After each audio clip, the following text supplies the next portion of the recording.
Hello student, welcome to my channel Sarvan lecturer. आज हम आपको बताएंगे क्लास 10 जो आपका भूगोल है, अध्याय फर्स्ट, जिसका नाम है संसाधन एवं विकास। ठीक है, संसाधन एवं विकास के जितने भी महत्वपूर्ण प्रश्न हैं, सभी महत्वपूर्ण प्रश्न एक वीडियो में। ठीक है, इससे पहले मैंने आप लोगों को जो इतिहास है उसका बता रखा है, अगर आपने नहीं देखा है तो देख लेना। ठीक है, इसमें हमारे जितने भी बहुविकल्पीय प्रश्न हैं, अति लघुत्तरीय, लघुत्तरीय, दीर्घोत्तरीय, सभी प्रश्नों को देखने वाले हैं। तो आपसे रिक्वेस्ट है कि इस वीडियो को लास्ट तक देखना, वीडियो को लाइक भी कर देना, अगर चैनल पर नया है तो सब्सक्राइब भी कर लेना। ठीक है, सबसे पहले हम लोग देखेंगे बहुविकल्पीय प्रश्न, जो आपके बोर्ड एग्जाम के लिए मोस्ट इंपोर्टेंट बहुविकल्पीय प्रश्न है। तो सबसे पहला प्रश्न आप लोग देखो, लिखा हुआ है निम्नलिखित में से एक मिट्टी का प्रकार नहीं है। इन चारों में से कौन है जो एक मिट्टी का प्रकार नहीं है? तो यहां आपसे क्वेश्चन पूछा है कि निम्नलिखित में से एक मिट्टी का प्रकार नहीं है। तो ऑप्शन नंबर का है काली, या खा है लेटराइट, या फिर गा है पीली, या फिर घा है सीमेंट। देखो, वैसे आपने सुना होगा काली मिट्टी, लेटराइट मिट्टी, पीली मिट्टी, इन सबका नाम सुना होगा, लाल मिट्टी, वन मृदा, सबका मरुस्थलीय मृदा। लेकिन सीमेंट जो है वो एक मिट्टी का प्रकार नहीं है। ठीक है, मिट्टी का भाग नहीं है, मतलब मिट्टी का प्रकार नहीं है, ये तो अलग चीज है, इससे तो घर बनाया जाता है। ठीक है, तो ये हमारा मिट्टी का प्रकार नहीं है। वैसे तो मिट्टियों से भी घर बनाया जाता है, लेकिन सीमेंट जो है एक मिट्टी का प्रकार नहीं है, याद रखना। ठीक है, ये हमारी काली मिट्टी, लेटराइट मिट्टी, पीली मिट्टी, ये सब मिट्टी का प्रकार है। ठीक है, अगला देखो क्वेश्चन नंबर 2 कि पंजाब में भूमि निम्नीकरण का मुख्य कारण क्या है? जो पंजाब है, राज्य है, उसमें भूमि निम्नीकरण का मुख्य कारण क्या है, यह आपको बताना है। ऑप्शन नंबर का है गहन खेती, खा है वन उन्मूलन, गा है अधिक सिंचाई, घा है अति पशुचारण।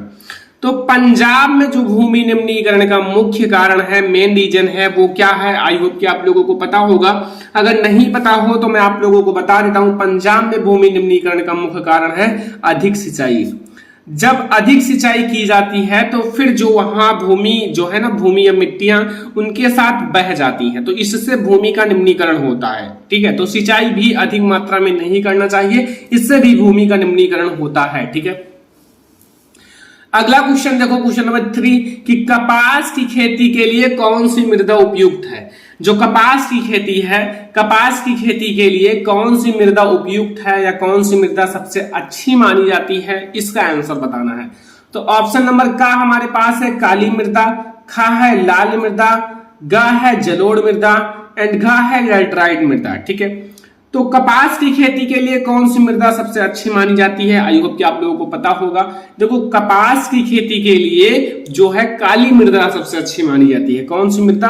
काली मृदा सबसे अच्छी मानी जाती है। तो ये याद रखना, इंपॉर्टेंट क्वेश्चन है सारा, जितना मैं आपको इस चैप्टर में बता रहा हूं, जो बहुत ज्यादा इंपॉर्टेंट है वही क्वेश्चन बता रहा हूं। ठीक है, जो बोर्ड एग्जाम में हर साल आते हैं और आपकी बार भी आएंगे, तो ये सारा आपको याद रखना है। क्वेश्चन नंबर 4 है कि निम्नलिखित में से अजैवीय संसाधन है। अजैवीय संसाधन में से कौन सा है? चारों में से अजैवीय संसाधन। देखो, जैवीय और अजैवीय अभी मैं आपको आगे समझाऊंगा इसी चैप्टर में, लेकिन फिर भी आप समझ लो। देखो, अजैवीय और जैवीय पहचानना बहुत ज्यादा आसान है। देखो, जैवीय का मतलब होता है जिसमें जीव होते हैं, जिसमें जीवन यापन होता है। ठीक है, और अजैवीय का मतलब होता है जिसमें जीवन नहीं होता है, जिसमें जीवन यापन नहीं होता है। ठीक है, जैसे हमारे पास का ऑप्शन है चट्टाने, खा हमारे पास है पशु, एंड गा हमारे पास है पौधे, एंड घा हमारे पास है मछलियां। ठीक है, तो अगर इसमें से अजैवीय संसाधन देखा जाए तो वो हमारा है चट्टाने। क्यों?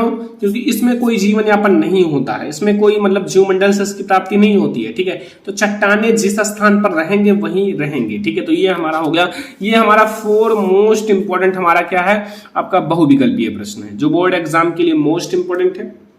आप लोगों को तैयार ही करके बोर्ड एग्जाम में पेपर देने जाना है। ठीक है, तो ये हमारा बहुविकल्पीय प्रश्न है, जो कि आप लोगों को कंप्लीट कर लेना है। अब हम लोग आते हैं अति लघुत्तरीय प्रश्नों पर। ठीक है, जितने भी आपके इस चैप्टर में अति लघुत्तरीय प्रश्न हैं उनको देखेंगे। तो अति लघुत्तरीय प्रश्न आप लोगों के सामने दिख रहा होगा। पहला प्रश्न जो कि आप लोगों को दिख रहा होगा कि भारत में कौन सी या कौन कौन सी मृदाएं पाई जाती हैं या मिट्टियां पाई जाती हैं? भारत में कौन कौन सी मृदाएं पाई जाती हैं, ये आपको बताना है। ठीक है, तो भारत में वैसे बहुत सारी मृदाएं पाई जाती हैं, वैसे मैंने लिखा है। देखो, भारत में देखो जलोढ़ मृदा, जलोढ़ मृदा का नाम सुना होगा, जो कि बहुत ज्यादा उपजाऊ होता है। ठीक है, जलोढ़ मृदा, काली मृदा जो कि मैंने बताया है कपास की खेती के लिए काली मृदा सबसे ज्यादा अच्छी मानी जाती है। तो काली मृदा, लाल व पीली मृदा, लेटराइट मृदा, मरुस्थलीय मृदा एंड वन मृदा, ये सारे पाए जाते हैं कहां? भारत में। ठीक है, भारत में कौन कौन सी मृदाएं पाई जाती हैं? भारत में जलोढ़ मृदा, काली मृदा, लाल व पीली मृदा, लेटराइट मृदा, मरुस्थलीय मृदा और वन मृदा आदि पाए जाते हैं। ठीक है, तो ये हमारे हैं भारत में पाई जाने वाली मृदाएं, ये आप लोगों को याद रखना है। ठीक है, काफी ज्यादा इंपॉर्टेंट क्वेश्चन है ये। तो ये क्वेश्चन आप लोगों को तैयार हो गया होगा। अगला क्वेश्चन देखो, यहां 3 राज्यों का नाम बताइए। जैसे आपके भारत में 3 राज्यों का नाम बताना है जहां काली मृदा पाई जाती है, जहां मतलब काली मृदा पाई जाती है, और इस पर मुख्य रूप से कौन कौन सी फसल उगाई जाती है। वैसे तो मुख्य रूप से मैंने बताया है कि काली मृदा में कपास की खेती की जाती है, या हम लोग जो काली कपास को काली कपास की मृदा भी कहते हैं। ठीक है, तो ये तो मेन है जो कि आप लोगों को पता रहना चाहिए, ऑब्जेक्टिव में भी पूछा जाता है, अति लघु उत्तरीय में भी, जो कपास की खेती के लिए कौन सी मृदा उपयुक्त है। ठीक है, अब आप लोग यहां समझो, जो काली मृदा का रंग काला होता है आप लोगों को पता होगा, इसी के नाम पर ही इसका नाम ये पड़ा है। ठीक है, एंड इसे रेगड़ मृदा भी कहते हैं। क्या कहते हैं? रेगड़ मृदा भी कहते हैं। ध्यान रखना, यहां एक क्वेश्चन आ गया, रेगड़ मृदा भी कहते हैं। ठीक है, एंड यह लावा जनक सैलों से बनती है। लावा जनक सैल, देखो लावा जनक सैलों से बनती है, इसीलिए इसका रंग काला होता है। ठीक है, ये ध्यान रखना। यह मृदा महाराष्ट्र, 3 राज्य बताना था, महाराष्ट्र, मालवा, मध्य प्रदेश और छत्तीसगढ़ के पठार में पाई जाती है। देखो महाराष्ट्र याद रखना, महाराष्ट्र, मालवा एंड मध्य प्रदेश और छत्तीसगढ़ के पठार में पाई जाती है। ठीक है, कौन? जो हमारी काली मृदा होती है। काली मृदा कपास की खेती के लिए उचित मानी जाती है या उचित समझी जाती है। जो काली मृदा है, काली मृदा जो कपास की खेती के लिए उचित समझी जाती है, अच्छी मानी जाती है। ठीक है, और इसे हम लोग काली मृदा के नाम से भी जानते हैं। इसको किससे नाम से जानते हैं? इसे काली कपास की मृदा के नाम से भी जाना जाता है। ठीक है, काली कपास की मृदा के नाम से भी जाना जाता है। तो ये हमारा हो गया, जो कि मैंने आपको बता दिया, 3 ऐसे राज्य जहां काली मृदा पाई जाती है, और काली मृदा में मुख्य रूप से कौन सी फसल उगाई जाती है। इस क्वेश्चन का आंसर हो गया। अब हमारा एक और इंपॉर्टेंट आता है क्वेश्चन, जो कि बोर्ड एग्जाम के लिए बहुत ही ज्यादा इंपॉर्टेंट है। लिखा हुआ जैव और अजैव संसाधन क्या है। जो जैव और अजैव संसाधन होता है उसकी परिभाषा देना है उदाहरण सहित, उदाहरण के साथ समझाना है। ठीक है, तो सबसे पहले आप लोग हेडिंग डालना जैव संसाधन। देखो मैं आपको शॉर्ट में समझा देता हूं। जैव संसाधन का मतलब होता है, जैव से मतलब होता है जीव, जिसमें जीवन यापन होता है। ठीक है, और अजैव का मतलब होता है जिसमें जीवन यापन नहीं होता। वैसे मैंने एक बार समझा दिया है, लेकिन अब मैं आप लोगों को लिखकर समझा देता हूं ताकि आप लोगों को बहुत ही अच्छे से समझ में आ जाए। देखो सबसे पहले आप हेडिंग डालना जैव संसाधन, लिखना वे संसाधन जिनकी प्राप्ति जीव मंडल से होती है। इनकी प्राप्ति कहां से होती है? जीव मंडल से होती है। ठीक है, जिनमें जीवन व्याप्त होता है, जिसमें जीवन व्याप्त होता है, जैव संसाधन कहलाते हैं। क्या कहलाते हैं? जैव संसाधन। उदाहरण के लिए अगर मैं बात करूं तो जैसे आपके मनुष्य हैं, मनुष्य आपका जैव संसाधन है। सभी को पता होगा कि ये जीवन यापन करते हैं, उनकी प्राप्ति जीव मंडल से होती है। मनुष्य है, एंड हमारा वनस्पति जगत है,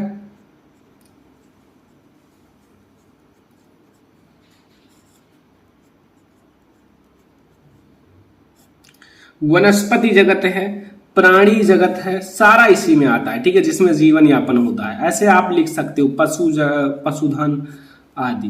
तो वैसे मैंने आपको 3 एग्जांपल्स बता दिया, वैसे लिखना 1 ही 2 है।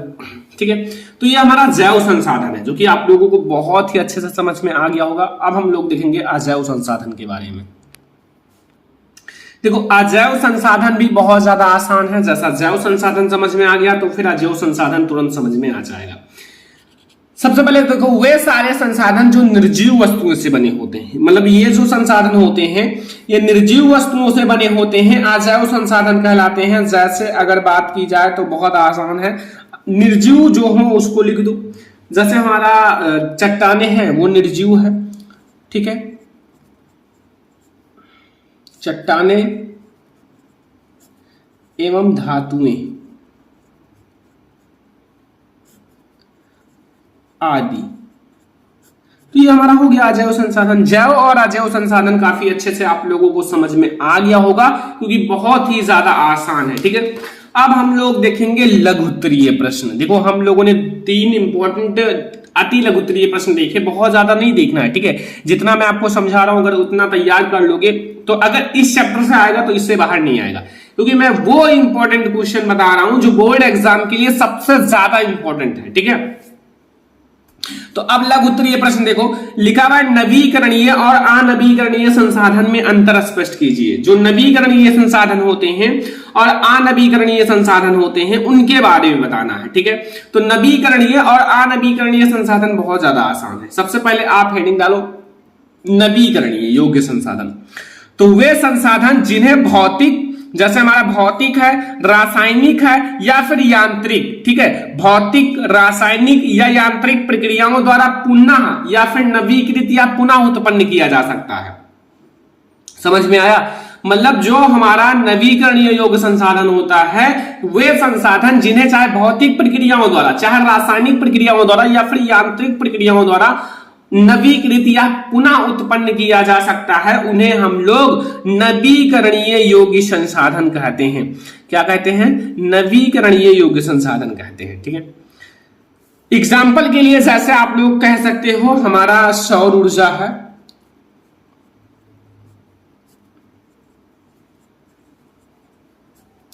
ठीक है, सौर ऊर्जा, पवन ऊर्जा,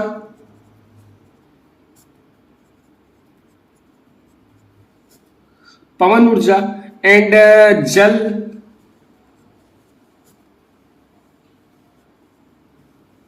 वन आदि, ठीक है, वन्य जीवन कुछ भी लिख सकते हो, वन्य जीव आदि, ठीक है। इन सबको हम लोग पुनः उत्पन्न कर सकते हैं कम समय में। ऐसा नहीं, मतलब चाहे भौतिक प्रक्रियाओं द्वारा, चाहे रासायनिक या यांत्रिक प्रक्रियाओं द्वारा, जो नवीकरणीय योग्य संसाधन होते हैं। लेकिन अनवीकरणीय योग्य संसाधन को उत्पन्न करने में लाखों साल लग जाते हैं। जैसे अनवीकरणीय, इन संसाधनों का विकास एक लंबे भूवैज्ञानिक अंतराल में होता है। ये जो संसाधन होते हैं इनका विकास एक लंबे भूवैज्ञानिक अंतराल में होता है। खनिज और जीवाश्म ईंधन इस प्रकार के संसाधनों के उदाहरण हैं। जो खनिज होता है और जीवाश्म ईंधन होता है, इन प्रकार के खनिजों या फिर संसाधनों का उदाहरण है और इसके बनने में लाखों वर्ष लग जाते हैं। क्या लग जाते हैं? लाखों वर्ष लग जाते हैं। इसको बनने में लाखों वर्ष लग जाते हैं, ठीक है। अगर मैं एग्जाम्पल का बात करूं तो वैसे आप यहां देख सकते हो आपका जीवाश्म ईंधन लिखा हुआ है ना, खनिज और जीवाश्म ईंधन, ये भी इसी का उदाहरण है। लेकिन अगर मैं और एग्जाम्पल की बात करूं तो वो हमारा पेट्रोल और डीजल भी इसी का एक उदाहरण है, ठीक है।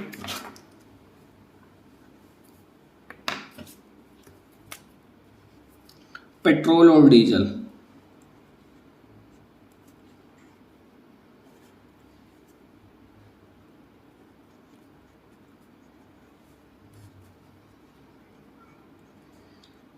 तो ये आपका वही है, ठीक है। पेट्रोल और डीजल भी इसी का एक उदाहरण है अनवीकरणीय योग्य संसाधन का।